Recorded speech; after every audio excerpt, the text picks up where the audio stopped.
Henry Kissinger, le Machiavel moderne du pouvoir mondial. Henry Kissinger, disparu en laissant derrière lui l'image de l'une des figures les plus influentes de la diplomatie moderne, occupe une place unique dans l'histoire des affaires internationales. Peu ont combiné intellect, stratégie et audace comme il l'a fait. Kissinger n'était pas simplement un diplomate, il était un maître d'échecs géopolitique, capable de manœuvrer États et idéologie comme autant de pièces sur un échiquier. Comprendre Kissinger, c'est comprendre l'application vivante des principes de Machiavel au XX et XXI siècle. Machiavel, dans Le Prince, mettait l'accent sur la poursuite impitoyable du pouvoir, la manipulation des perceptions et la primauté du pragmatisme sur la morale. Kissinger a incarné ces leçons dans la pratique. De son rôle dans la négociation des accords de paix de Paris qui mirent fin à l'engagement américain au Vietnam à sa diplomatie secrète pour l'ouverture des relations avec la Chine, Kissinger a démontré sa capacité à voir au-delà des crises immédiates, prévoyant et façonnant des résultats à long terme que d'autres ne pouvaient imaginer. Comme le prince idéal de Machiavel, il comprenait que les dirigeants sont souvent limités par l'ignorance ou le manque de vision de ceux qui les entourent, et il utilisait cela à son avantage avec une précision extraordinaire. Pourtant, Kissinger n'était pas seulement un théoricien du pouvoir, il en était un praticien.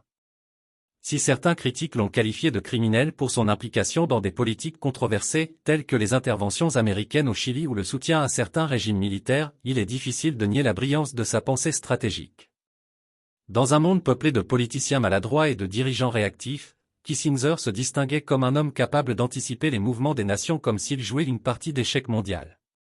Ses décisions étaient guidées non seulement par l'idéologie, mais par un réalisme calculé plaçant les résultats au-dessus des postures moralisatrices. Comme Donald Trump à sa manière, Kissinger a souvent donné la priorité à Israël dans ses calculs stratégiques, mais avec une subtilité et une sophistication inégalées. Là où Trump exerçait une influence directe, intimidait et produisait le spectacle, Kissinger s'appuyait sur le secret, la négociation et le façonnage discret des événements en coulisses. Il était le consigliere ultime, conseillant et protégeant les intérêts des élites financières et politiques mondiales, y compris les familles Rockefeller et Rothschild, tout en restant largement invisible aux yeux du public.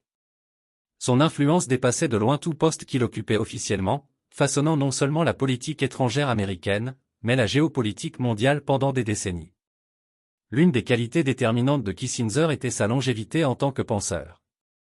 Même lorsque l'âge et l'infirmité limitaient sa présence physique, son intellect demeurait redoutable. Décideurs, chercheurs et dirigeants continuaient de solliciter ses conseils, conscients que sa capacité à synthétiser des dynamiques internationales complexes était inégalée. Contrairement à la plupart des figures politiques dont l'héritage s'efface avec le temps, l'esprit stratégique de Kissinger continuait de dominer les discussions sur le pouvoir bien après la fin de son mandat de secrétaire d'État. En comparant Kissinger à Machiavel, il apparaît clairement qu'il était l'incarnation vivante des leçons du philosophe de la Renaissance. Il comprenait que la morale est subordonnée à la stratégie, que la perception peut être aussi puissante que la force, et que le dirigeant avisé doit souvent naviguer dans un monde de tromperie et de danger.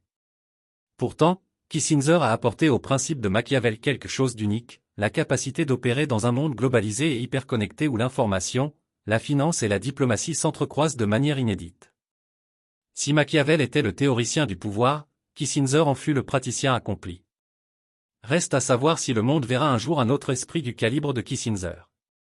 Sa combinaison d'intellect, d'ambition, de subtilité et d'audace est rare en toute époque.